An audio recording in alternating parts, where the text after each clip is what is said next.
बिस्मिल्लाहिर्रहमानिर्रहीम।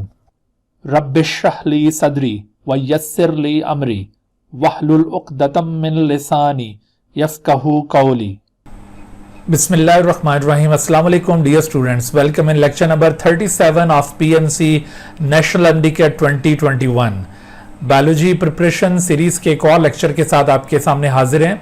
और हमने गुज़िश्ता लेक्चर में लाइफ प्रोसेसेस इन एनिमल के हवाले से रेस्पिरेटरी सिस्टम को डिस्कस किया था, लेकिन रेस्पिरेटरी सिस्टम का ये टॉपिक अभी कंप्लीट नहीं हुआ था। हमने गुज़िश्ता लेक्चर के अंदर रेस्पिरेटरी सिस्टम में जो एयर पैसेज वे उसका स्ट्रक्चर एंड फंक्शन कंप्लीट कर लिया था, और अभी इसके जो दीगर एस्पेक्ट्स हैं वो अभी बाकी हैं, उनको हमने समझना है। तो आज के लेक्चर में हम इंशाल्लाह इसको कंप्लीट करेंगे। आज के लेक्चर में जो हमारे लर्निंग ऑब्जेक्टिव्स हैं, जिनमें से parts of respiratory tract and their functions, ये हम ऑलरेडी पिछले लेक्चर में कवर कर चुके हैं। और इसके साथ साथ मैकेनिज्म ऑफ ब्रीदिंग को आज हम खास तौर पर डिस्कस करेंगे, और इसके साथ कंट्रोल ऑफ ब्रीदिंग भी आपको बताएंगे। और फिर ट्रांसपोर्ट ऑफ गैसेस, ये भी एक इंपॉर्टेंट पार्ट होता है रेस्पिरेटरी सिस्टम का। अगरचे पीएमसी ने डायरेक्टली इस चीज की इंस्ट्रक्शन नहीं दी कि ये कवर करना है, लेकिन हमारा एक्सपीरियंस ये कहता है कि आप ये जरूर कवर करें, क्योंकि respiratory system transport of gases के बगैर अधूरा है एफएससी लेवल के ऊपर, और इस वजह से आपको ये भी जरूर कवर करना है। तो आइए हम लेक्चर का बाकायदा आगाज करते हैं जी। मैकेनिज्म ऑफ ब्रीदिंग या इसके लिए अल्टरनेटिव टर्म्स यूज की जाती हैं। ब्रीदिंग के लिए आप वेंटिलेशन की टर्म भी यूज कर सकते हैं। Breathing can also be called as ventilation. लेकिन ब्रीदिंग के लिए गैसेस एक्सचेंज की टर्म ये सूटेबल नहीं होगी। असल में गैसेस एक्सचेंज एक ऐसा इवेंट है जो ब्रीदिंग के दौरान होता है, यानी ब्रीदिंग का एक पार्ट हो सकता है गैस एक्सचेंज, लेकिन खुद ब्रीदिंग का ये सब्स्टिट्यूट वर्ड नहीं हो सकता। ब्रीदिंग के लिए अल्टरनेटिव टर्म नहीं हो सकती। ब्रीदिंग के लिए जो अल्टरनेटिव टर्म है वो है वेंटिलेशन। यानी इससे मुराद ये होती है कि इनहेलेशन या inspiration of fresh air containing more oxygen into the lungs, and then exhalation or expiration of the spoil air containing more carbon dioxide। तो ये जो आप एयर की आमदोरफ्त देख रहे हैं, इसी चीज के लिए टर्म वेंटिलेशन भी यूज की जाती है, और इसी को डिमॉन्स्ट्रेट करने के लिए ब्रीदिंग टर्म भी यूज की जाती है। लेकिन जहां तक बात है गैसेस एक्सचेंज का, तो जब आप ब्रीद करते हैं, जब आप फ्रेश एयर को इनहेल करते हैं और वो आपके लंग्स तक पहुंच जाती है, आपकी रेस्पिरेटरी सरफेस यानी एल्वियोलाई तक वो पहुंच जाती है, तो उस जगह पर फिर एक्सचेंज ऑफ गैसेस का अमल वकू पजीर होता है। ऑक्सीजन डिफ्यूज कर ब्लड में चली जाएगी एयर में से, और जबकि ब्लड में से कार्बन डाइऑक्साइड डिफ्यूज करके एयर में आ जाएगी, और हम उस एयर को जो ज्यादा कार्बन डाइऑक्साइड कंटेन करती है उसको हम बाहर एक्सहेल कर देते हैं। तो इस तरह से आपने ये कॉन्सेप्ट क्लियर रखना है। अगर किसी एमसीक्यू में पूछा जाए कि which of the following is an alternative term for breathing, तो ventilation can be the alternative term but not gases exchange. अच्छा, तो ब्रीदिंग असल में इसके दो डिफरेंट फेजेस हैं। ब्रीदिंग को हम दो फेजेस में डिवाइड कर सकते हैं। एक फेज इसका कहलाता है inspiration that is taking in of fresh air by the lungs. और ये इंस्पायरेशन दरअसल एक एक्टिव फेज है ब्रीदिंग का, क्योंकि जब इंस्पायर करना होता है, जब एयर को इनहेल करना होता है, तो ऐसी सूरत में हमारे लंग्स और उसके साथ जो एसोसिएटेड पार्ट्स हैं, अभी आप मुलाहिजा करेंगे कि उनके अंदर कॉन्ट्रैक्शंस होंगी, और उन कॉन्ट्रैक्शंस की वजह से इस फेज को एक्टिव फेज कंसिडर किया जाता है। और इसके मुकाबले में जो दूसरा फेज है ब्रीदिंग का, that is expiration, that is removal of air out of the lungs. और इस एयर के अंदर डेफिनेटली कार्बन डाइऑक्साइड ज्यादा होती है, तो जब लंग्स से बाहर इस एयर को रिमूव करना होता है, तो ऐसी सूरत में चूंकि लंग्स और उसके एसोसिएटेड पार्ट्स रिलैक्सेशन परफॉर्म कर रहे होते हैं, और रिलैक्सेशन चूंकि एक पैसिव इवेंट है, इस वजह से ये एक्सपायरेशन फेज को passive phase of breathing consider किया जाता है। तो ये आपने टर्म्स याद रखनी है। इंस्पायरेशन, इसके लिए क्या टर्म यूज की जाएगी? Active phase of the breathing, जबकि एक्सपायरेशन इसके लिए पैसिव फेज ऑफ ब्रीदिंग की टर्म यूज की जाती है। और इसके अलावा इंस्पायरेशन को आप इनहेलेशन भी कह सकते हैं, इनहेलेशन की टर्म भी इसके लिए यूज की जाती है फ्रीक्वेंटली, और बिल्कुल इसी तरह से एक्सपायरेशन के लिए आप एक्सहेलेशन की टर्म भी यूज कर सकते हैं, ये भी इसके लिए बिल्कुल राइट टर्म है। तो इंस्पायरेशन इज इनहेलेशन और एक्सपायरेशन इज एक्सहेलेशन। तो आइए देखते हैं कि ये इंस्पायरेशन और एक्सपायरेशन का मैकेनिज्म क्या है और इन दोनों फेजेस के दौरान हमारे लंग्स और उसके एसोसिएटेड पार्ट्स में किस किस्म की चेंजेस आती हैं, क्योंकि ये चेंजेस जो अभी आप इन दोनों फेजेस के दौरान मुलाहिजा करेंगे ये बहुत इंपॉर्टेंट है, इनके ऊपर अक्सर एमसीक्यूज बनते होते हैं, इस वजह से बहुत तवज्जो के साथ आप देखिए, स्टेप बाय स्टेप हम इसको डिस्कस करते हैं कि during inspiration and during expiration किस किस्म की चेंजेस हमारे रेस्पिरेटरी सिस्टम के अंदर अपीयर होती हैं। देखिए इंस्पायरेशन के दौरान क्या होगा, इंस्पायरेशन में अभी आप मुलाहिजा करेंगे ये रिब केज आप देख रहे हैं जिसके अंदर लंग्स एनक्लोज्ड हैं। इस रिब केज में आप इंटरकोस्टल मसल्स और रिब्स को ऑब्जर्व कर रहे हैं, जबकि इसके साथ साथ आपको जैसे बताया गया था लास्ट लेक्चर में कि the floor of the chest cavity is called the diaphragm. तो डायफ्राम आप देख रहे हैं इस वक्त, तो ये दोनों चीजें इनके अंदर मूवमेंट्स होंगी और इनकी वजह से दरअसल लंग्स के अंदर एक्टिविटी परफॉर्म होती है। तो ड्यूरिंग इंस्पायरेशन एक्चुअली होता कुछ इस तरह से कि इंस्पायरेशन में डायफ्राम जो कि floor of the chest cavity है इसके मसल्स में कॉन्ट्रैक्शन होगी। आपने ये कॉन्ट्रैक्शन ऑफ डायफ्राम उसको इंस्पायरेशन के साथ लिंक कर लेना है, क्योंकि कई एक एमसीक्यूज में ये पूछा जाता है कि which of the following event is related with inspiration या which of the following event is not related with inspiration। तो आपने ये इवेंट को जो अभी हम डिस्कस कर रहे हैं इनकी रिलेशनशिप को आपने याद रखते जाना है।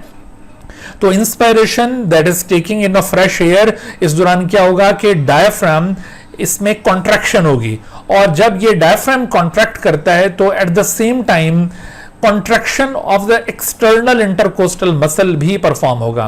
देखो एक्सटर्नल इंटरकोस्टल मसल जो कि रिब्स की बाहर की जाने मौजूद होते हैं और इंटरनल इंटरकोस्टल मसल रिब्स के अंदर की जाने मौजूद होते हैं, और ये दोनों मसल्स असल में एंटागोनिस्टिक अरेंजमेंट रखते हैं। लिहाजा अगर एक में कॉन्ट्रैक्शन हो रही है तो डेफिनेटली दूसरा उस वक्त रिलैक्स कर रहा होता है। तो जब ये एक्सटर्नल इंटरकोस्टल मसल कॉन्ट्रैक्ट करेंगे तो उस वक्त इंटरनल इंटरकोस्टल मसल में रिलैक्सेशन होगी। दोनों कॉन्ट्रैक्शंस की वजह से contraction in the diaphragm and contraction in the external intercostal muscle क्या होगा कि डायफ्राम की कॉन्ट्रैक्शन की वजह से डायफ्राम में चेंजेस आती हैं, और इसी तरह से कॉन्ट्रैक्शन एक्सटर्नल इंटरकोस्टल मसल की वजह से रिब केज की मूवमेंट में फर्क पड़ेगा। डायफ्राम कैसा हो जाएगा कि जब डायफ्राम की मसल कॉन्ट्रैक्ट करते हैं तो डायफ्राम बिकम्स फ्लैटेंड, या फिर इसको कहा जाएगा कि it becomes less dome like. जैसे अभी आपको ये साइड व्यू में नजर आ रहा है कि डायफ्राम इस तरह से ये मोर डोम लाइक है, और eight the time of inspiration जब इसमें कॉन्ट्रैक्शन होगी तो डायफ्राम ये डाउनवर्ड पुल हो जाएगा, ठीक है, इट विल पुल्ड डाउनवर्ड। और दूसरा फ्रंट व्यू से अगर आप देखें डायग्राम की, इसकी डायफ्राम की जो शेप है, तो डायफ्राम जो कि इंस्पायरेशन से पहले ये मोर डोम लाइक था, इसकी अलाइनमेंट कुछ इस तरह से थी, ये इसकी मोर डोम लाइक शेप आप देख रहे हैं। तो बट ये जो मोर डोम लाइक शेप थी it becomes less dome like. आप देख रहे हैं ये डायफ्राम डाउनवर्ड मूव कर रहा है, जिससे ये या तो ऑलमोस्ट हॉरिजॉन्टल इन शेप हो गया है, या इसको यूं कहा जाएगा कि it becomes less dome like. So diaphragm के शेप में चेंजेस की वजह से, और इसके साथ साथ जो अभी इंटरकोस्टल मसल्स में कॉन्ट्रैक्शन हुई है एक्सटर्नल इंटरकोस्टल मसल में, उसकी वजह से रिब केज के अंदर भी चेंजेस आ रही हैं। रिब केज में चेंजेस किस किस्म की होंगी कि रिब केज मूव कर जाता है due to contraction in external intercostal muscle, it will move towards upward and forward. यानी ये रिब केज आप देख रहे हैं कि ये इस तरह से अपवर्ड और थोड़ा सा ये forward, upward or forward movement of rib cage is due to contraction of external intercostal muscle, और less dome like shape is due to contraction in the diaphragm। देखो यहां पर MCQs में इस हर एक इवेंट से रिलेटेड दूसरा इवेंट आपसे पूछा जा सकता है। मिसाल के तौर पर जैसे during inspiration diaphragm becomes flattened or less dome like because of, तो because इसमें आप कॉन्ट्रैक्शन ऑफ डायफ्राम पिक करेंगे या contraction of external intercostal muscle या बोथ ऑफ देम।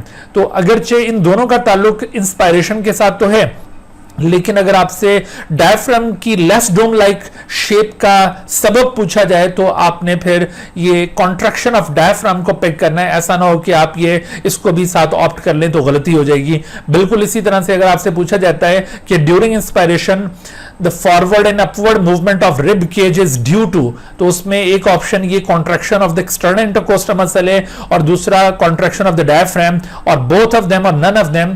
तो कहीं ऐसा ना हो कि ये दोनों को आप पिक कर लें, क्योंकि अगरचे ये दोनों इंस्पायरेशन के साथ रिलेटेड हैं, लेकिन यहां पर अभी इंस्पायरेशन के मुतालिक इनका रोल नहीं पूछा जा रहा। यहां पर रिब केज की फॉरवर्ड और अपवर्ड मूवमेंट के बारे में पूछा जा रहा है। तो ऐसी सूरत में जो आंसर आएगा वो contraction of the external intercostal muscle है।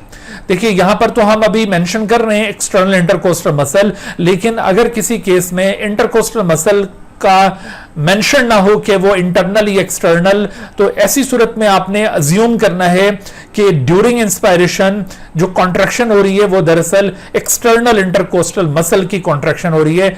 इंटरनल इंटरकोस्टल मसल उस वक्त रिलैक्स हो रहे होते हैं। तो जब भी एक्सटर्नल या इंटरनल मेंशन ना हो तो आपने ये एक्सटर्नल ही इसको अज्यूम करना है। ये लास्ट लेक्चर में भी मैंने बार बार इस बात का आपको एहसास दिलाया था, अभी भी आपने ये बात जहन में रखनी है। अच्छा, अब देखिए कि ये जो दोनों इवेंट यहां पर अभी रूनुमा हुए हैं कि डायफ्राम लेस डोम लाइक हो गया है और रिब केज अपवर्ड और फॉरवर्ड मूव कर गया है। तो रिब केज के अपवर्ड और फॉरवर्ड मूव करने से और डायफ्राम के लेस डोम लाइक हो जाने से अब देखिए क्या होगा। इन दोनों एक्टिविटीज का नेट रिजल्ट ये निकलता है कि it increases the inner space of the chest cavity. ठीक है, increase of inner space of chest cavity ये इन दोनों की वजह से होगा। यानी जैसे अगर आपसे किसी क्वेश्चन में पूछा जाता है कि due to less dome like shape of the diaphragm and movement of rib cage forward upward what will happen, तो उसकी वजह से, इन दोनों की वजह से क्या होगा। एक तो इन दोनों की वजह से इंस्पायरेशन हो सकती है, या फिर दूसरा अल्टरनेटिव ऑप्शन क्या होगा कि इन दोनों की वजह से inner space of the thoracic cavity will be increased. ठीक है, या इसको रिवर्स ऑर्डर में भी सवाल बनाया जा सकता है कि the inner space of thoracic cavity is increase due to, तो उसके अंदर सिर्फ आपने सिर्फ एक रीजन ये less dome like shape of diaphragm को ही कंसिडर नहीं करना, बल्कि इसमें साथ साथ आपने upward and forward movement of rib cage को भी कंसिडर करना है। तो ये दोनों ही असल में रिस्पॉन्सिबल हैं to increase the inner space of the thoracic cavity. देखिए जब ये inner space of thoracic cavity increase होती है तो आपको मैंने लास्ट लेक्चर में बताया था कि हमारे जो लंग्स हैं ये एल्यूलाई के बने हुए होते हैं, और एल्यूलाई की बने होने की वजह से ये स्पॉन्जी इन नेचर होते हैं। जब ये inner space of thoracic cavity increase होती है तो ऐसी सूरत में लंग्स के ऊपर जो प्रेशर होगा वो कम हो जाएगा या ज्यादा हो जाएगा। तो ऑब्वियसली थोरेसिक कैविटी की इनर स्पेस चूंकि इंक्रीज हो रही है तो जो लंग्स के ऊपर प्रेशर था वो रिड्यूस हो जाएगा, यानी इनकी वजह से प्रेशर इन द थोरेक्स, या इसको यूं भी कह सकते हैं कि प्रेशर अपॉन द लंग्स, जो प्रेशर लंग्स के ऊपर था वो, या फिर इसको प्रेशर इन द थोरेक्स कहा जा सकता है। And hence in the lungs, यानी ना सिर्फ ये लंग्स के ऊपर प्रेशर कम होगा बल्कि लंग्स के अंदर जो एयर का प्रेशर है वो भी कम हो जाएगा। वो कैसे? दरअसल जब ये लंग्स के एसोसिएटेड पार्ट्स जब ये एक्सपैंड कर रहे होते हैं, यानी forward upward movement of rib cage और less dome like shape of the diaphragm, इसकी वजह से जब inner space of thoracic cavity increase होती है और अंदर की स्पेस बढ़ती है, लंग्स के ऊपर प्रेशर कम होता है तो लंग्स एक्सपैंड करते हैं। तो जब ये लंग्स एक्सपैंड करेंगे तो जितनी एयर उसके अंदर मौजूद थी उसका जो प्रेशर पहले था अब वो प्रेशर उतना नहीं रहेगा। तो जैसे ही लंग्स के अंदर भी एयर का प्रेशर कम हुआ और लंग्स के ऊपर भी एयर का प्रेशर कम हो गया है, तो ऐसी सूरत में अब आप देखिए कि क्या होगा कि लंग्स के अंदर चूंकि अब आउटर एटमॉस्फेरिक प्रेशर से लेस प्रेशर मौजूद है और जबकि बाहर एटमॉस्फेरिक प्रेशर ज्यादा है, लंग्स इस वक्त एक्सपैंड कर चुके हैं, तो ऐसी सूरत में एयर हमेशा हायर प्रेशर से लोअर प्रेशर की तरफ मूव करती है, यानी air therefore enters the lung and the alveoli become flated. ठीक है, इन्फ्लेट कर जाएंगे एल्वुलाई क्योंकि एयर हायर प्रेशर से लोअर प्रेशर की तरफ मूव कर जाएगी, लंग्स के अंदर एयर दाखिल हो जाएगी और इस तरह से एल्वुलाई इन्फ्लेट कर जाते हैं। तो यूं इंस्पायरेशन का ये फेनोमेनॉन परफॉर्म होता है। तो आपने देखा कि इंस्पायरेशन के दौरान ये लंग्स और एसोसिएटेड पार्ट्स में किस किस्म की चेंजेस हुई हैं और उन चेंजेस की वजह से कैसे मजीद इवेंट रूनुमा हुए। आपने इन इवेंट्स का सीक्वेंस भी याद रखना है और इन इवेंट्स का एक दूसरे के साथ रिलेशन भी याद रखना है। यहां से कई एक एमसीक्यूज बनाए जाने का इम्कान है। अच्छा, फिर इसी तरह से अब देखिए कि एक्सपायरेशन का मैकेनिज्म क्या होगा। तो एक्सपायरेशन एक्चुअली ये बिल्कुल इंस्पायरेशन के अपोजिट है। एक्सपायरेशन जिसको हम डिफाइन करते हैं that is giving of the spoil air containing more carbon dioxide. चूंकि अब कार्बन डाइऑक्साइड उसके अंदर ऐड हो चुकी है तो उसको हमने बाहर निकालना है। So this release of spoil air is called expiration, या इसको एक्सहेलेशन भी कहा जाएगा। और ये पैसिव फेज था। अब इस दौरान में क्या होगा, इस दौरान में भी ये लंग्स के साथ जो एसोसिएटेड पार्ट्स हैं उसके अंदर मूवमेंट होंगी, जिसकी वजह से लंग्स फिर एयर को बाहर निकालने में कामयाब होते हैं। देखिए, सबसे पहले क्या होगा कि डायफ्राम के मसल रिलैक्स करते हैं, और जैसे ही डायफ्राम के मसल रिलैक्स करते हैं तो at the same time external intercostal muscle जो पहले कॉन्ट्रैक्ट हुए थे अब ये भी रिलैक्स करेंगे। आप देखिए यहां पर हम रिलैक्सेशन इवेंट्स को एक्सपायरेशन के साथ लिंक कर सकते हैं, और जो कॉन्ट्रैक्शन इवेंट्स हैं उनको हम इंस्पायरेशन के साथ लिंक कर सकते हैं। लेकिन उसमें केयरफुल रहिएगा कि एक्सटर्नल इंटरकोस्टल मसल की ये बात हो रही थी, जबकि इंटरनल इसके एंटागोनिस्टिकली वर्क कर रहे हैं, यानी इंटरनल इंटरकोस्टल मसल एक्सपायरेशन के दौरान कॉन्ट्रैक्ट हो रहे हैं और इंस्पायरेशन के दौरान वो रिलैक्स हो रहे हैं। ठीक है, तो ये जरा बात जहन में रहे क्योंकि यहां पर गलती होने का चांस होता है। बहरहाल जब रिलैक्सेशन हो जाएगी डायफ्राम के अंदर और एक्सटर्नल इंटरकोस्टल मसल्स भी रिलैक्स कर जाएंगे, तो इन दोनों की वजह से क्या होगा कि रिलैक्सेशन ऑफ द डायफ्राम, इसकी वजह से आप देखिए कि diaphragm becomes more dome shape. पहले जो डायफ्राम लेस डोम शेप हो गया था, अब ये अपवर्ड यूं पुश होगा।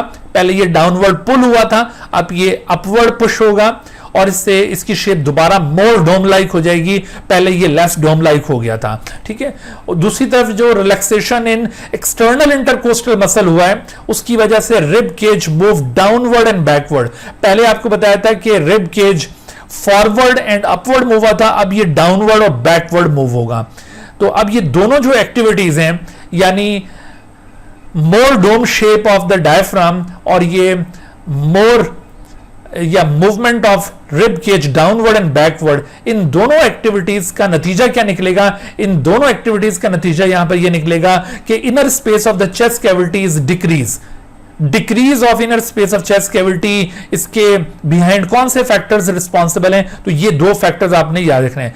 जब inner space of chest cavity decrease होती है तो ऐसी सूरत में लंग्स के ऊपर भी प्रेशर बढ़ जाता है और लंग्स के अंदर भी जो एयर का प्रेशर है वो बहुत ज्यादा हो जाएगा। ठीक है, यानी decrease of inner space of chest cavity क्या करता है कि प्रेशर इन द थॉरेक्स, यानी इसको हम प्रेशर अपॉन द लंग्स भी कह सकते हैं, and the pressure in the lungs, ये दोनों दरअसल इंक्रीज हो जाएंगे। They become increase more than the atmospheric pressure, यानी लंग्स के अंदर जो प्रेशर है वो बाहर के एटमॉस्फेरिक प्रेशर से अब ज्यादा हो जाएगा। और आपको मालूम है कि एयर हमेशा हाई प्रेशर से लो की तरह मूव करती है, तो अब लंग्स के अंदर चूंकि प्रेशर ज्यादा है, बाहर कम है, तो एयर मूव कर जाएगी बाहर की तरफ, यानी air therefore is forced to expel from the lungs। इस तरह से ये एक्सपायरेशन का अमल वकू पजीर होता है। यहां पर भी बच्चों आपने ये याद रखना है कि डायफ्राम की जो मोर डोम लाइक शेप है, it is because of relaxation of diaphragm, या फिर it is because of relaxation of external intercostal muscle, या फिर contraction of internal coastal muscle, या ऑल ऑफ देम। तो आपने मोर डोम लाइक शेप के लिए तीनों को रिस्पॉन्सिबल नहीं कहना, बल्कि यहां पर सिर्फ रिलैक्सेशन ऑफ डायफ्राम आएगा। बिल्कुल इसी तरह से rib cage to move downward and backward, इसके बिहाइंड जो फैक्टर है वो रिलैक्सेशन एक्सटर्नल इंटरकोस्टल मसल है, उसमें आपने रिलैक्सेशन ऑफ डायफ्राम को कंसीडर नहीं करना। तो इस तरह जो बात पूछी है उसके मुताबिक आपने सोचना है। यहां से कई एक एमसीक्यूज आने का चांस है। इन इवेंट्स की अच्छी तरह से आप प्रैक्टिस कीजिए ताकि किसी किस्म की कोई कंफ्यूजन ना रहे। अच्छा, अब इनसे रेलिवेंट कुछ क्वेश्चंस मुलाजा कीजिए। जैसे मिसाल के तौर पर अगर आपसे पूछा जाए कि all of the following influence upon the rate of breathing except, तो रेट ऑफ ब्रीदिंग के ऊपर कौन कौन से फैक्टर्स इन्फ्लुएंस करते हैं? पहले तो हमें ये पता होना चाहिए। अगरचे हमने ये ब्रीदिंग डिस्कस किया लेकिन हमने रेट ऑफ ब्रीदिंग का यहाँ पर डिस्कस नहीं किया, तो ये साथ आप थोड़ा सा अंडरस्टैंड कर लें कि ये जो आपने ब्रीदिंग अभी मुलाहजा किया, ये नॉर्मली ये 15 to 20 टाइम्स इसका रेट होता है। 15 to 20 टाइम्स एक नॉर्मल इंसान, एक एडल्ट ह्यूमन बीइंग ये ब्रीथ करता है पर मिनट, 1 मिनट के दौरान ये रेट होगा। और जबकि एक्सरसाइज के दौरान, ये तो नॉर्मल रेट था, जबकि एक्सरसाइज के दौरान ये रेट तकरीबन डबल के करीब पहुंच जाता है। ठीक है भाई, ड्यूरिंग एक्सरसाइज ये रेट कितना हो जाएगा, ड्यूरिंग एक्सरसाइज ये रेट 30 टाइम्स पर मिनट पर चला जाता है, 30 टाइम्स पर मिनट। ना सिर्फ ये during exercise rate of breathing increase होता है, बल्कि इसके साथ साथ जो डेप्थ ऑफ ब्रीदिंग है, हमने लास्ट लेक्चर में भी इस तरह का एक क्वेश्चन किया था कि डेप्थ ऑफ द ब्रीदिंग वो भी इंक्रीज हो जाती है। तो डेप्थ ऑफ ब्रीदिंग वो भी इंक्रीज हो जाएगी, रेट ऑफ ब्रीदिंग भी इंक्रीज हो जाएगा एक्सरसाइज के दौरान, या जब भी कोई इमरजेंसी सिचुएशन होती है तो ये दोनों चीज़ें इंक्रीज हो जाती हैं। और एक्चुअली ये जो ब्रीदिंग है इसका कंट्रोल कहाँ पर है, तो कंट्रोल ऑफ ब्रीदिंग के हवाले से आपने ये 2-3 पॉइंट याद रखने। कंट्रोल ऑफ ब्रीदिंग, इसके लिए हमारे पास जो ब्रीदिंग सेंटर है, ब्रीदिंग सेंटर जहाँ से ये ब्रीदिंग कंट्रोल हो रही है, that centre is actually located in the medulla. ठीक है, मेड्यूला जो कि ब्रेन का पार्ट है, मेड्यूला ऑब्लंगेटा, तो medulla oblongata is responsible for the control of breathing, medulla oblongata. लेकिन इस मेड्यूला में अगरचे कंट्रोल ऑफ ब्रीदिंग पाया जाता है, यहां पर 2 रीजन्स हैं इस मेड्यूला के अंदर। एक इंस्पायरेटरी सेंटर है, ठीक है, इंस्पायरेटरी सेंटर जो इंस्पायरेशन को कंट्रोल करता है, इंस्पायरेटरी सेंटर, और दूसरा इसका रीजन एक्सपायरेटरी सेंटर है जो एक्सपायरेशन को कंट्रोल करता है, एक्सपायरेटरी सेंटर। जैसे वेंट्रल पार्ट मेड्यूला का या इस रेस्पिरेटरी सेंटर का, वो दरअसल इंस्पायरेटरी सेंटर के तौर पर एक्ट करता है, और जबकि डॉर्सल या लेटरल पार्ट ये एक्सपायरेटरी सेंटर के तौर पर एक्ट करता है। तो ये मेड्यूला ऑब्लंगेटा दरअसल ये ब्रीदिंग को कंट्रोल करने में इन्वॉल्व है। लेकिन इसके अलावा ब्रीदिंग का जो कंट्रोल है वो एक और जगह से भी होता है। मिसाल के तौर पर हमारे ब्रेन के अंदर जो लिम्बिक सिस्टम आप देखते हैं, लिम्बिक सिस्टम, तो लिम्बिक सिस्टम भी ब्रीदिंग को कंट्रोल करने में इन्वॉल्व है। लिम्बिक सिस्टम, ये अभी हम ब्रेन के पार्ट्स पढ़ेंगे आगे चलकर डिटेल के साथ। तो लिम्बिक सिस्टम में एक रीजन होता है, उसे कहते हैं अमिगडेला।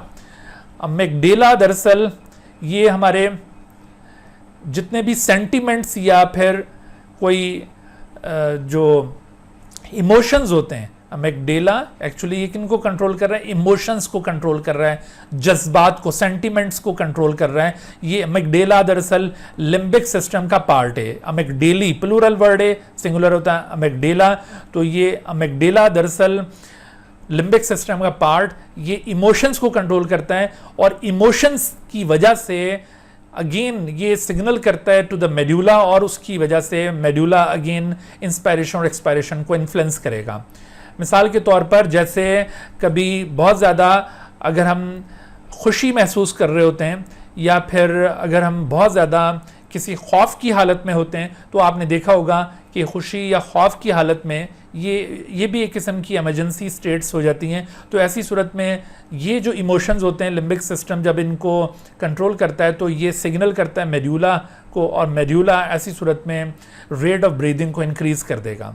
तो इसका मतलब है कि लिम्बिक सिस्टम भी इसमें इन्वॉल्व हो रहा है, और मेडुला ऑब्लंगेटा भी। अच्छा, ये लिम्बिक सिस्टम और मेडुला ऑब्लंगेटा का जो आपने रोल देखा है यहाँ पर कंट्रोल ऑफ ब्रीदिंग में, ये दरअसल इनवॉलंटरी कंट्रोल था। यानी ये दोनों दरअसल इनवॉलंटरी कंट्रोल रखते हैं। इनवॉलंटरी यानी इनवॉलंटरी से मतलब है इसमें हमारी अपनी मर्जी शामिल नहीं होती। इनवॉलंटरी कंट्रोल आप इसको कह सकते हैं, इसमें हमारी अपनी मर्जी शामिल नहीं है। हम अपनी विश के मुताबिक, ऐसे नहीं है कि इंस्पायरेशन तेज कर दें, एक्सपायरेशन तेज कर दें, ऐसा नहीं हो रहा, ठीक है। लेकिन कंट्रोल ऑफ ब्रीदिंग में कुछ वॉलंटरी कंट्रोल भी इन्वॉल्व है। और वो वॉलंटरी कंट्रोल कैसे इन्वॉल्व है? तो वॉलंटरी कंट्रोल दरअसल ये सेरिब्रम के जरिए मुमकिन होता है। सेरिब्रम वो कैसे कि जैसे मिसाल के तौर पर अगर आप ये खुद से इरादा करें कि आप अपना सांस रोकना चाहते हैं, तो ये बिल्कुल पॉसिबल है। आप अपना सांस रोक कर यूँ बैठ जाएं, कॉन्शियसली आपने ये इरादा किया और आपने अपना सांस रोक लिया, लेकिन आप एक लिमिट तक सांस को रोक पाएंगे। यानी जब आपके ब्लड के अंदर कार्बन डाइऑक्साइड का लेवल इंक्रीज करने लगेगा और एक ख़ास लेवल से वो इंक्रीज़ होता है, तो ऐसी सूरत में आपकी वो टॉलरेंस ख़त्म हो जाएगी, आप मज़ीद कॉन्शियसली अपने सांस को रोक नहीं पाएंगे। तो ऐसी सूरत में जो ये इनवॉलंटरी रेगुलेटरी सेंटर था मेडुला, ये फ़ौरन ब्रीदिंग को दोबारा ऑक्यूपाई कर लेगा, दोबारा अपने अंडर कंट्रोल कर लेगा और आप सांस लेने पर फिर दोबारा से मजबूर हो जाएंगे। यानी ये जो वॉलंटरी कंट्रोल आपने मुलाहिजा किया बाय मीन्स ऑफ सेरिब्रम, जिसमें आप कॉन्शियसली ब्रीदिंग को स्टॉप कर रहे थे, इसकी एक लिमिट है। आप ऐसा नहीं है कि मुसलसल आप सांस लेना ही छोड़ दें या बहुत ज़्यादा देर तक, तो ये पर्सन टू पर्सन ये लिमिट, ये स्टेमिना वेरी करता है। तो कुछ लोग जो एरोबिक एक्सरसाइजेस परफॉर्म करते रहते हैं उनका ये स्टेमिना इंक्रीज़ हो जाता है, वो ज़्यादा देर तक अपने सांस को रोक सकते हैं और उनके अंदर असल में ऑक्सीजन को स्टोर करने की सलाहियत ज़्यादा बढ़ चुकी होती है एक्सरसाइजेस की वजह से। इस वजह से उनके अंदर ये एबिलिटी डेवलप हो जाती है कि वो इस तरह की जो एनोक्सिया वाली स्टेट है उसके साथ वो कॉम्बैट कर पाते हैं। लेकिन बास पर्सन्स के अंदर जो एक्सरसाइज नहीं करते उनके अंदर ये स्टेमिना या ये लिमिट कम होती है और वो जल्द ही अपना ये कॉन्शियस कंट्रोल लूज़ कर देते हैं और कॉन्शियस कंट्रोल के लूज़ होते ही दोबारा मेडुला इस कंट्रोल को ऑक्यूपाई कर लेगा और दोबारा आप सांस लेने पर मजबूर हो जाएंगे। ठीक है भाई, तो ये आपने कंट्रोल ऑफ ब्रीदिंग के हवाले से ये कुछ फैक्ट्स याद रखने हैं। तो अब हम दोबारा इस सवाल की तरफ बढ़ते हैं। देखो, all of the following influence upon the rate of breathing except, तो उसमें medulla oblongata definitely it influence upon the rate of breathing, emotions also influence upon the rate of breathing, excess of CO2 in the blood also influence, क्योंकि देखो हम ये जो breathing perform करते हैं ना, तो ब्रीदिंग का रेट दरअसल CO2 के लेवल पर डिपेंड करता है। जितना ब्लड के अंदर CO2 लेवल एक्सेस में होता जाएगा, रेट ऑफ ब्रीदिंग उतना फास्ट होता जाएगा। इसी वजह से एक्सरसाइज में अभी आपको कहा था कि रेट ऑफ ब्रीदिंग इंक्रीज हो जाती है, क्योंकि एक्सरसाइज के दौरान कार्बन डाइऑक्साइड की प्रोडक्शन ज़्यादा हो रही होती है, जो इंटरनल रेस्पिरेशन है वो ज़्यादा तेज़ी से परफॉर्म हो रहा होता है। तो ये तीनों इन्फ्लुएंस करते हैं। बट हंगर यानी भूख की हालत में आपकी ब्रीदिंग के ऊपर कोई इफेक्ट होगा तो ये सरासर गलत है, ऐसा मुमकिन नहीं है। तो एक्सेप्ट हंगर, बाकी सब ये ब्रीदिंग को इन्फ्लुएंस करते हैं। ठीक है, तो हंगर यहां पर आंसर पिक करना है हमें। फिर इसी तरह से एक और सवाल देखिए कि which of the following factor is the most effective in accelerating the rate of breathing in man. तो अभी जैसे मैंने आपको समझाया कि accelerating the rate of breathing में कार्बन डाइऑक्साइड की कंसंट्रेशन ये मेन फैक्टर है। Lack of oxygen in the blood या lack of oxygen in the tissue, ये वो रेगुलेटरी फैक्टर नहीं है, स्टिमुलेटरी फैक्टर नहीं है जिसकी वजह से रेट ऑफ ब्रीदिंग फास्ट हो। असल में हम ज़्यादा तेज़ी से ब्रीद इस वजह से कर पाते हैं कि हमारे ब्लड के अंदर एक्सेस ऑफ कार्बन डाइऑक्साइड होता है। ठीक है, और इसी वजह से यहाँ पर देखो ये आंसर क्या बनेगा, an excess of carbon dioxide in the blood. यहाँ पर केयरफुल रहिएगा, एक ऑप्शन दिया हुआ है कि excess of carbon dioxide in the alveoli. तो एल्वुलाई के अंदर कार्बन डाइऑक्साइड का अगर एक्सेस होगा तो ऐसी सूरत में कार्बन डाइऑक्साइड बेशक हमारे ब्लड के अंदर डिफ्यूज करने लग जाएगी और फिर ब्लड के अंदर कार्बन डाइऑक्साइड का लेवल बढ़ेगा तो ऐसी सूरत में रेट ऑफ ब्रीदिंग बढ़ेगा। तो बाज़ बच्चे समझ रहे हैं कि शायद सी भी यहाँ पर हम करेक्ट मान सकते हैं और डी भी, तो ऐसा नहीं है। इवन यहाँ पर अगर ऑप्शन दिया होता बोथ ऑफ देम का, यानी बोथ सी एंड डी का, तब भी हम उसको पिक ना करते, क्योंकि असल में जो रेट ऑफ ब्रीदिंग के ऊपर फैक्टर इन्फ्लुएंस कर रहा है वो ये excess of carbon dioxide in the blood है, वो excess of carbon dioxide in alveoli नहीं है। बेशक आप कहें कि भाई ब्लड के अंदर कार्बन डाइऑक्साइड का जो एक्सेस है वो एल्वुलाई के अंदर कार्बन डाइऑक्साइड के एक्सेस की वजह से है, लेकिन आप ये भी जहन में रखिए कि ब्लड के अंदर कार्बन डाइऑक्साइड का जो एक्सेस है वो हमारे अंदर से प्रोड्यूस होने वाले कार्बन डाइऑक्साइड की वजह से भी हो सकता है। जरूरी नहीं है कि हमने बाहर से ही ज्यादा कार्बन डाइऑक्साइड इनहेल की है तो तब वो ब्लड के अंदर कार्बन डाइऑक्साइड का लेवल ज्यादा हुआ है, तो वो हमारे अंदर से भी ज्यादा हो सकता है। तो इस वजह से an excess of carbon dioxide in blood ये यहां पर राइट आंसर बनेगा। तो इस हवाले से आप एक और बात याद रखिए कि जैसे आप अगर किसी ऐसी फिजा में मौजूद हैं जहां पर बहुत ज़्यादा कार्बन डाइऑक्साइड मौजूद है तो जाहिर है कि वो एयर जब आप इनहेल करेंगे तो वो कार्बन डाइऑक्साइड आपके इनहेल्ड एयर में बहुत ज़्यादा होगी और वो अंदर डिफ्यूज़ करेगी। जैसे मिसाल के तौर पर किसी क्लोज बिल्डिंग के अंदर है और वहाँ आग लग गई है तो आग की वजह से ऑक्सीजन फॉरन कंज्यूम हो जाती है उस जगह पर और कार्बन डाइऑक्साइड वहाँ बहुत ज़्यादा भर जाती है। तो अब वो कार्बन डाइऑक्साइड कंटेनिंग एयर को जब आप इनहेल करेंगे तो ऐसी सूरत में आपके ब्लड के अंदर चूंकि कार्बन डाइऑक्साइड की कंसंट्रेशन बाहर की कार्बन डाइऑक्साइड कंसंट्रेशन से कम होगी तो वो फौरन कार्बन डाइऑक्साइड डिफ्यूज करके ब्लड में दाखिल होगी और ब्लड में जैसे CO2 लेवल हाई होगा तो आप और ज़्यादा तेज़ी से ब्रीथ करेंगे। हालांकि ऐसी सूरत में तो वहाँ पर ब्रीदिंग को रोकना चाहिए था, लेकिन आप रोक नहीं पाएंगे चूंकि CO2 का लेवल बढ़ रहा है, तो आप और तेज़ी से ब्रीथ करेंगे। जब और तेज़ी से ब्रीथ करेंगे तो मजीद आप कार्बन डाइऑक्साइड कंटेनिंग एयर को इनहेल करेंगे और उससे कार्बन डाइऑक्साइड मजीद आपके ब्लड में दाखिल होगी और इस तरह से और ज़्यादा तेज़ ब्रीथ करेंगे और अल्टीमेटली नतीजा क्या निकलेगा कि वहाँ पर इंसान कोलैप्स कर जाता है। ठीक है, तो अक्सर जगहों पर जहाँ पर आग लग जाती है बिल्डिंग्स में, वहाँ पर जो डेथ्स हो रही होती हैं लोगों की, वो आग की वजह से इतनी डेथ्स नहीं होती हैं जितनी कि ये दम घुटने की वजह से, कार्बन डाइऑक्साइड की टॉक्सिसिटी की वजह से डेथ्स हो रही होती हैं। अच्छा, फिर देखिए एक और सवाल आपके सामने आ रहा है कि what happens when we breathe out with force, जब हम जोर से एयर को बाहर निकालते हैं, जैसे मिसाल के तौर पर आप कोई बैलून के अंदर एयर को भरने के लिए उसके अंदर यूँ इस तरह से ब्लो करते हैं, तो ऐसी सूरत में आप फोर्सफुली एयर को बाहर निकाल रहे हैं। तो ऐसी सूरत में क्या होगा, चूंकि आप एयर को बाहर निकाल रहे हैं तो डायफ्राम एक्सपायरेशन के दौरान, आपको मैंने अभी समझाया था कि कॉन्ट्रैक्ट हरगिज नहीं करेगा, उस वक्त ये रिलैक्स करना चाहिए। लिहाजा ए और बी ऑप्शंस को तो आप यहीं पे रिजेक्ट कर देंगे कि डायफ्राम रिलैक्स करना चाहिए। ठीक है, और जबकि एक्सटर्नल इंटरकोस्टल मसल, और ये याद रखो कि डायफ्राम और एक्सटर्नल इंटरकोस्टल मसल इनको पेयर अप कर लें, क्योंकि जो एक्टिविटी डायफ्राम में होनी है वो एक्सटर्नल इंटरकोस्टल मसल में भी होनी है। लिहाजा अगर ये रिलैक्स करेंगे तो ये भी रिलैक्स करेंगे। तो यहाँ पर देखिए ये ऑप्शन फाइनलाइज हो जाता है कि सी में इधर रिलैक्स और इधर कॉन्ट्रैक्ट दिया हुआ, इसका मतलब है कि ये गलत है, सी नहीं हो सकता, ये रिलैक्स और ये भी रिलैक्स। तो ये वाली बात बिल्कुल ज़्यादा सही लग रही है। और इंटरनल इंटरकोस्टल मसल उस वक्त ये एक्सटर्नल के बिल्कुल अपोजिट वर्क करते हैं, यानी ये अगर रिलैक्स है तो ये कॉन्ट्रैक्ट करेगा। इस वजह से डी ऑप्शन यहाँ पर एब्सोल्युटली करेक्ट है। तो ये इस तरह से आंसर आपने पिक किया यहाँ। फिर एक और सवाल देखिए कि when you exhale the diaphragm, again फिर उसी तरह से सवाल है कि एक्सहेलेशन के दौरान डायफ्राम के अंदर रिलैक्सेशन होनी है, कॉन्ट्रैक्शन नहीं होनी। तो हम कॉन्ट्रैक्ट वाले ऑप्शंस को तो वैसे ही रिजेक्ट कर देंगे। ठीक है, रिलैक्स, तो when you exhale the diaphragm relaxes and move upward, या फिर रिलैक्सेस एंड मूव डाउनवर्ड। तो सोचिए जरा, अभी मैंने आपको डायग्रामेटिकली भी समझाया था कि जब ये आप एक्सहेल कर रहे होते हैं तो ऐसी सूरत में डायफ्राम मोर डोम लाइक हो जाता है, यानी वो थोड़ा सा अपवर्ड मूव कर जाता है। इस वजह से यहाँ पर ए ऑप्शन ज्यादा सूटेबल है। फिर एक और सवाल देखिए कि the diagram represent some of the muscles involve in the breathing. जैसे आपको ये इस वक्त मिसाल के तौर पर स्पाइन यहाँ पे शो किया है। स्पाइन क्या चीज़ है? ये spine is the vertebral column. Spine किसे कहते हैं? Vertebral column. तो ये वर्टिब्रल कॉलम को दरअसल स्पाइन कहा जाता है। तो वर्टिब्रल कॉलम आपको दिखाया है, और जबकि ये आपको ब्रेस्ट बोन, ब्रेस्ट बोन किसे कहते हैं? ब्रेस्ट बोन कहते हैं स्टर्नम को। तो ये स्टर्नम आपको शो की है। तो अब आप देखिए स्टर्नम और ये वर्टिब्रल कॉलम के दरमियान जो बोन्स हैं, these are actually the ribs, और रिब्स के दरमियान जो मसल्स होंगे वो जाहिर है कि इंटरकोस्टल मसल्स कहलाएंगे। और जबकि ये नीचे जो आपको इस तरह से ये डोम शेप नजर आ रहा है, ये लाजमी तौर पर डायफ्राम होना चाहिए।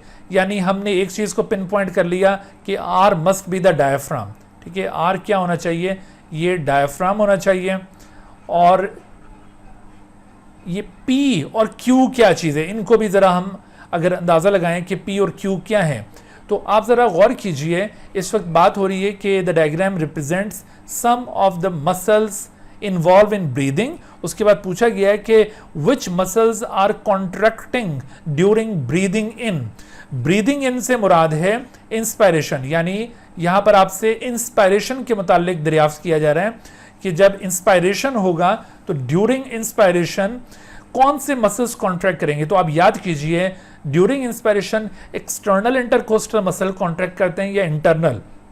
तो डेफिनेटली ब्रीदिंग ये इंस्पायरेशन के दौरान जो एक्सटर्नल इंटरकोस्टल मसल्स हैं वो कॉन्ट्रैक्ट करेंगे। एक्सटर्नल इंटरकोस्टल मसल अगर कॉन्ट्रैक्ट करेंगे तो एक और बात याद रखिए बेटा, जब मसल्स कॉन्ट्रैक्ट करते हैं तो उसकी लेंथ कम हो जाती है। अभी हम अगले चैप्टर के अंदर मसल कॉन्ट्रैक्शन पढ़ेंगे तो आपको अंदाजा हो जाएगा कि व्हेन मसल परफॉर्म कॉन्ट्रैक्शन तो उसकी लेंथ कम हो जाती है। लेकिन what about the width of the muscle, तो विड्थ उस वक्त बढ़ जाती है। At the time of contraction length कम होगी बट विड्थ इंक्रीज हो जाएगी। अब आप देखिए कि ये जो आपको इंटरकोस्टल मसल्स दिखाएंगे दो बैंड्स के अंदर शो किए हैं।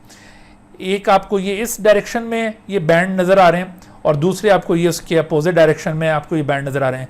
लेकिन एक को ये थोड़ा सा ब्रॉड लाइन से शो किया गया है और दूसरों को नैरो लाइन से। तो मैंने जैसे अभी आपको बताया कि ड्यूरिंग कॉन्ट्रैक्शन मसल कॉन्ट्रैक्ट करेंगे तो कौन से कॉन्ट्रैक्ट करेंगे, एक्सटर्नल इंटरकोस्टल मसल। और जब मसल कॉन्ट्रैक्ट करेगा तो वो थोड़ा सा विड्थ में इंक्रीज हो जाएगा, लेंथ में शॉर्ट हो जाएगा। तो देखिए ये जो ब्रॉड लाइंस में शो किए जा रहे हैं ये लाजमी तौर पर एक्सटर्नल इंटरकोस्टल मसल्स होने चाहिए। These are external intercostal muscle, ठीक है। ये ब्रॉड लाइंस वाले एक्सटर्नल इंटरकोस्टल मसल्स हैं और जबकि इसके मुकाबले में ये नैरो लाइंस वाले मसल्स हैं जो कि इस वक्त रिलैक्स कर रहे हैं, ये इंटरनल इंटरकोस्टल मसल्स हैं। तो आपने ये इन सब को आइडेंटिफाई कर लिया।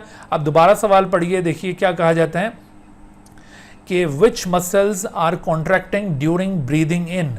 तो देखो एक तो ब्रीदिंग इन के दौरान एक्सटर्नल इंटरकोस्टल मसल कॉन्ट्रैक्ट करते हैं, यानी ये पी कॉन्ट्रैक्ट करेगा, P R the external intercostal muscle.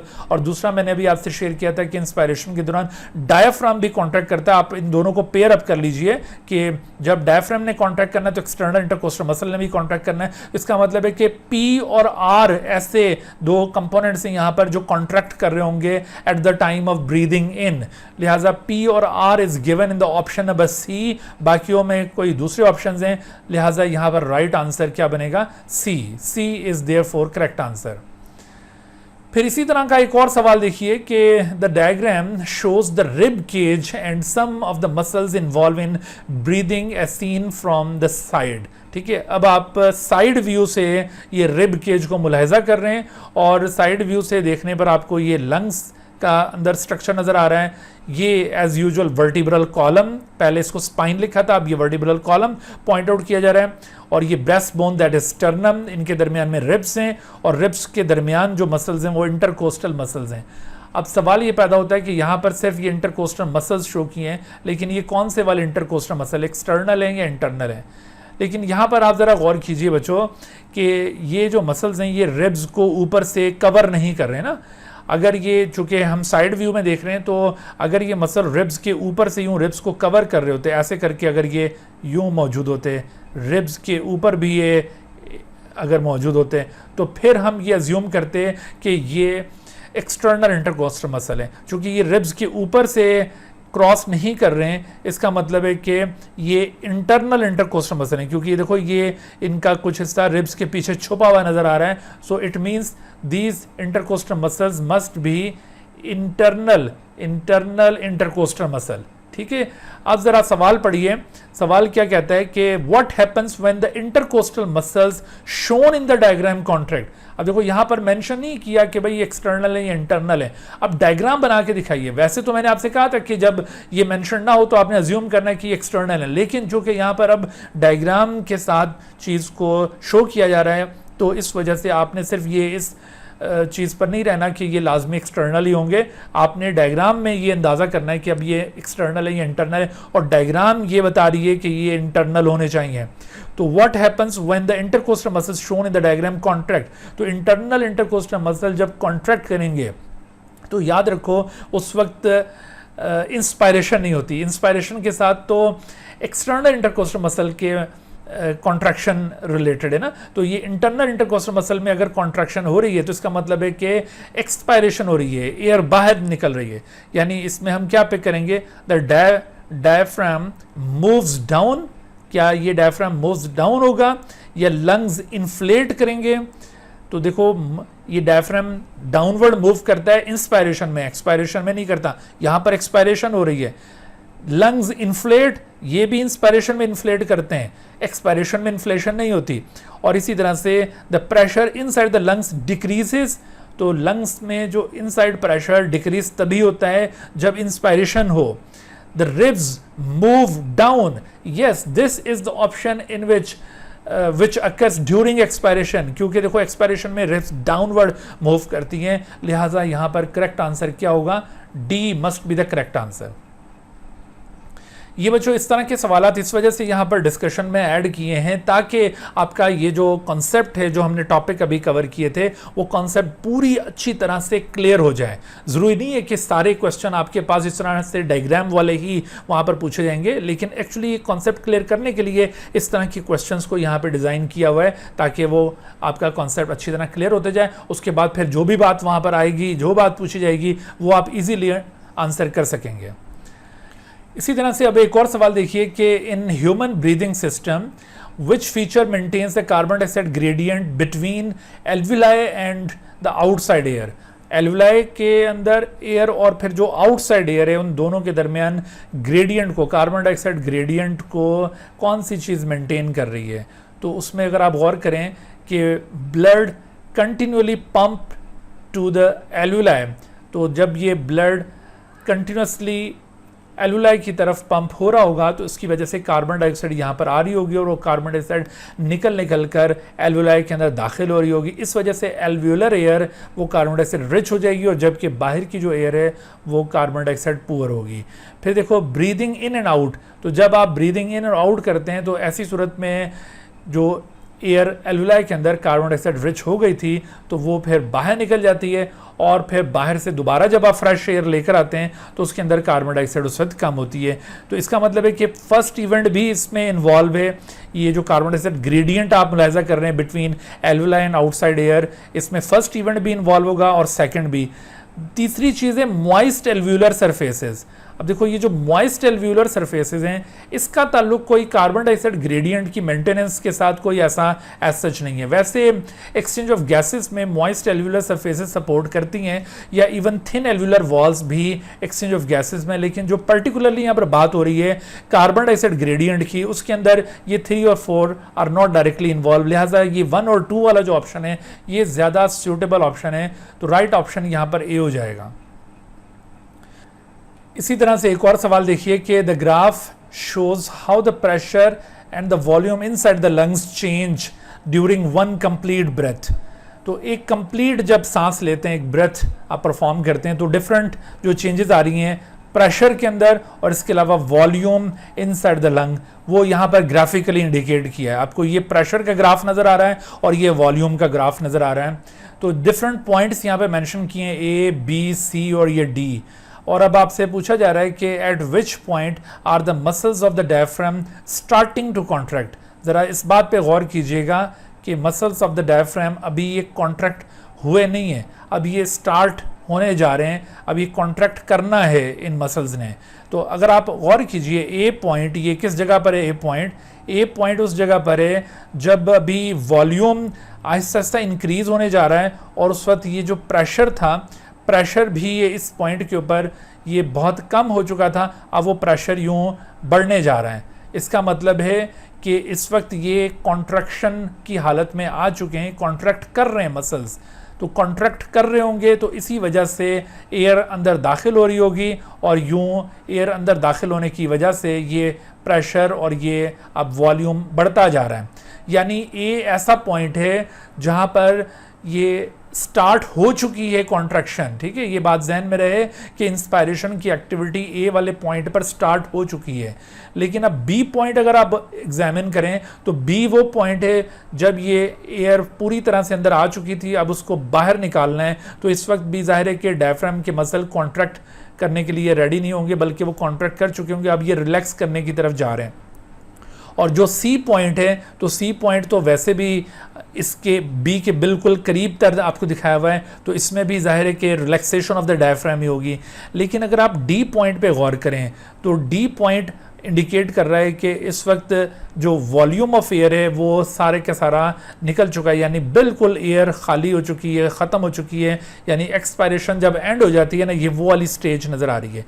ए वाली स्टेज में एक्सपायरेशन के बाद इंस्पायरेशन का स्टार्ट हो चुका था, लेकिन डी वाली स्टेज में अभी एक्सपायरेशन एंड हुई है। तो जैसे ही एक्सपायरेशन एंड होगी अब इंस्पायरेशन का आगाज़ होना है, और जब इंस्पायरेशन का आगाज़ होना है तो उस वक्त असल में डायफ्राम मसल्स को कॉन्ट्रैक्ट करना होता है। लिहाजा अगर पूछा जाए कि at which point are the muscles of the diaphragm starting to contract, तो वो जो डी पॉइंट है ना, यहाँ पर मसल्स को कॉन्ट्रैक्ट करने के लिए स्टार्ट करना है, जबकि ये ए में वो स्टार्ट कर चुके हैं, इस वजह से ये वॉल्यूम इंक्रीज हो रहा है।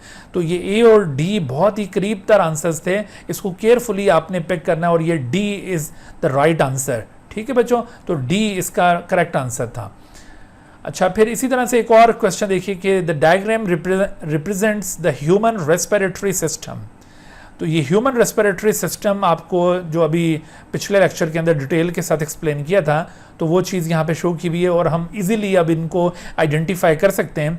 देखो, ये तो आपको जी जो है डायफ्राम नज़र आ रहा है, और इसके मुकाबले में वाई दरअसल ये एक्सटर्नल इंटरकोस्टल मसल्स हैं, और एक्स ये आपको एल्वियोलाई यानी लंग का इनर टिश्यू शो किया गया है। अच्छा, which structure contains the muscles that contract when breathing in.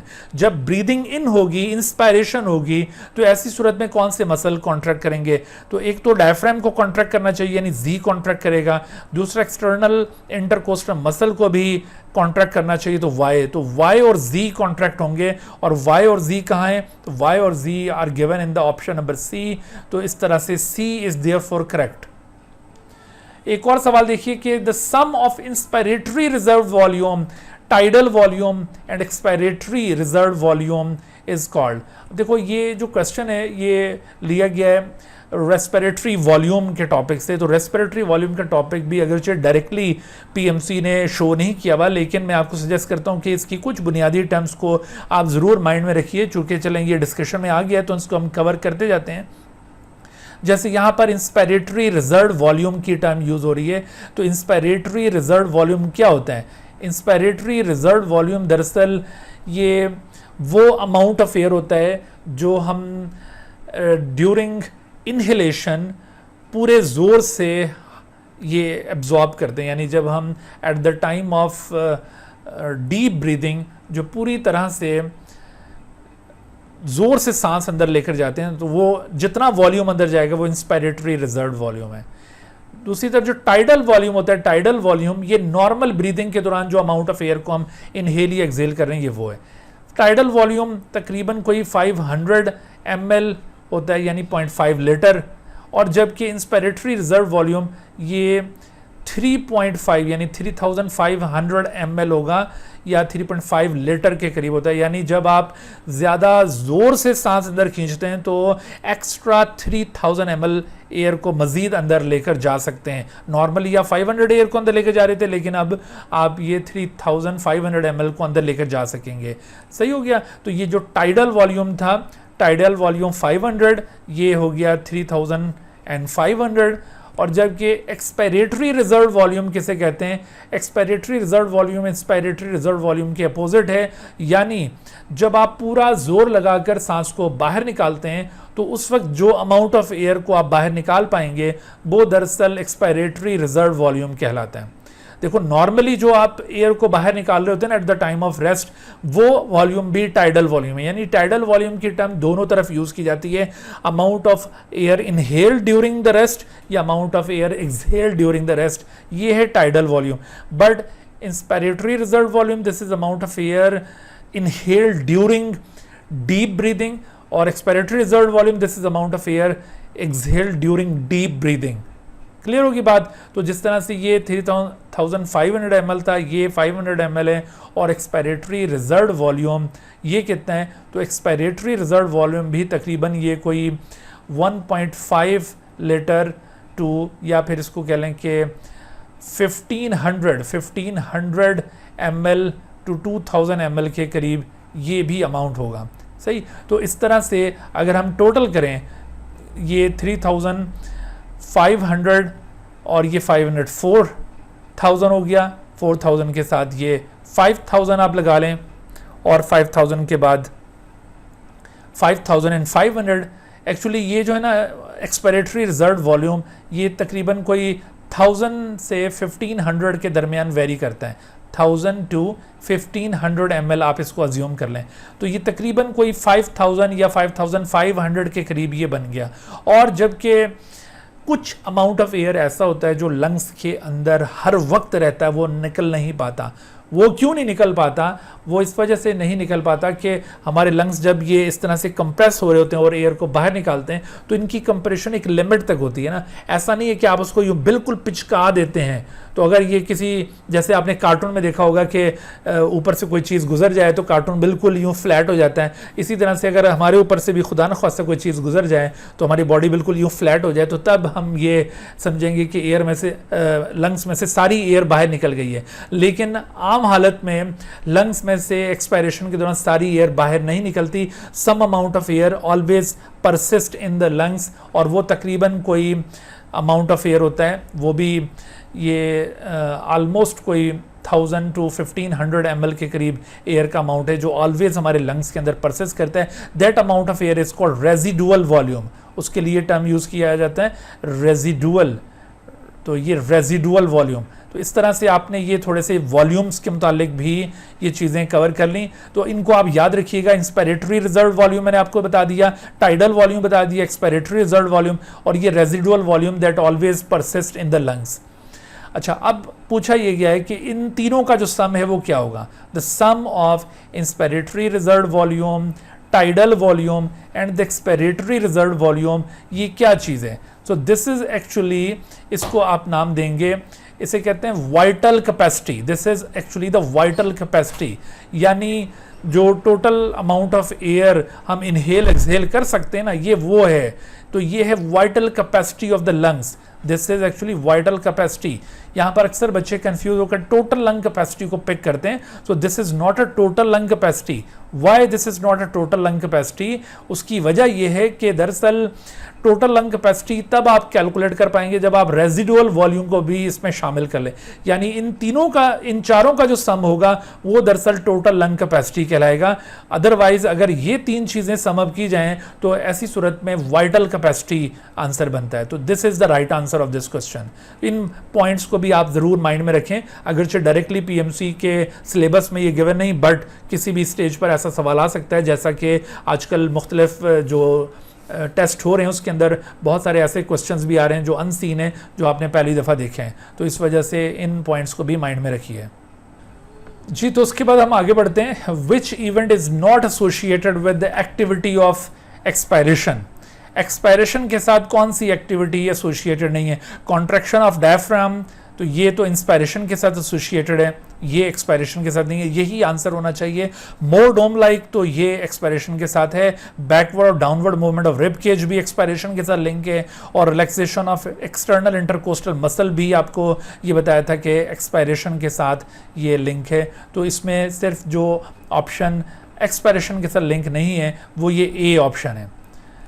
एक और सवाल देखिए कि which statement is incorrect about the functioning of human lungs? ये ज़रा केयरफुली इसका आंसर दीजिएगा कि ह्यूमन लंग्स के मुतालिक कौन सी बात इनकरेक्ट है। यहाँ पर इनकरेक्ट आपसे पूछा जा रहा है कि they neither pull nor can they push it out.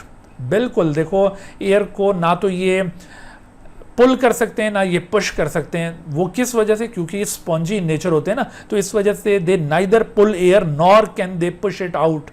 ये बात तो बिल्कुल दुरुस्त है। अच्छा, passive expansion and passive contraction, passive expansion and contraction occurs during expiration and inspiration respectively. अब देखो इस जुमले का मतलब ये हुआ, जब ये इस तरह से रिस्पेक्टिवली से यूं जुमला एंड हो रहा हो और उसमें दो दो चीज़ों की यूं पेयरिंग दिखाई हुई है, तो उसमें देखिए जो पहला पेयर है ना, जिस तरतीब से ये पहला पेयर है तो उसी तरतीब से अगला पेयर होना चाहिए। मिसाल के तौर पर जैसे यहाँ पर आगे एक्सपायरेशन पहले और इंस्पायरेशन बाद में, तो एक्सपायरेशन के साथ ये पैसिव एक्सपेंशन की टर्म होनी चाहिए और इंस्पायरेशन के साथ ये पैसिव कॉन्ट्रैक्शन की।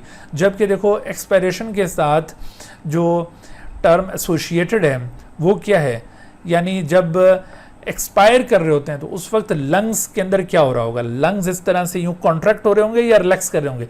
तो एक्सपायर करने के दौरान लंग्स यूं कॉन्ट्रैक्ट करते हैं और एयर को बाहर निकालते हैं, रिलैक्स नहीं करते। अगरचे ये कॉन्ट्रैक्शन होगी पैसिव नेचर की, लेकिन कॉन्ट्रैक्ट करेंगे एयर को बाहर निकालने के लिए, रिलैक्स नहीं करेंगे, एक्सपैंड नहीं करेंगे, ठीक है। तो यहाँ पर ये बात इसके साथ सही तौर पर लिंक नहीं हो रही है। ऐसा लगता है बज़ाहिर कि ये बात सही लिखी हुई, लेकिन जब ज़रा गौर से आप इनको आपस में रिलेट करते हैं तो समझ में आता है कि पैसिव एक्सपेंशन ड्यूरिंग एक्सपायरेशन जो कि गलत है, और पैसिव कॉन्ट्रैक्शन ड्यूरिंग इंस्पायरेशन जो कि गलत है। तो इस वजह से ये इनकरेक्ट स्टेटमेंट है। अदरवाइज अगर आप बाकी स्टेटमेंट्स देखिए तो diaphragm becomes less dome like during inspiration, तो ड्यूरिंग इंस्पायरेशन ये लेस डोम लाइक होता है। When muscles between ribs and ribs are relax the ribs are settle down, तो मसल्स जब रिलैक्स करेंगे, यहाँ पर कौन से मसल हैं, वही एक्सटर्नल इंटरकोस्टल मसल की बात हो रही है। तो जब वो रिलैक्स करेंगे तो ऐसी सूरत में रिब केज सेटल डाउन हो जाएगा, डाउनवर्ड और बैकवर्ड मूव करता है। तो ये बात भी बिल्कुल दुरुस्त है। इस वजह से जो राइट आंसर है यहाँ पर, जो बात इनकरेक्ट है यहाँ पर लंग्स के मुतालिक, वो है बी। अच्छा, उसके बाद अब हम आगे बढ़ते हैं। तो ट्रांसपोर्ट ऑफ गैसेस, मैंने जैसे अभी आपसे जिक्र किया था कि हमें ये टॉपिक भी यहाँ पे कवर करना है रेस्पिरेटरी सिस्टम को एज अ होल अंडरस्टैंड करने के लिए, क्योंकि ट्रांसपोर्ट ऑफ गैसेस ये एक बड़ा इंपॉर्टेंट पार्ट होता है रेस्पिरेशन का। Dear viewers, thank you for watching this video. If you have not subscribed this channel, kindly subscribe it and also press the bell icon below so that you could be notified about any new video lecture from Biology Guardian. And also do not hesitate to ask any question regarding this lecture. My contacts are shown on the screen. Thank you once again.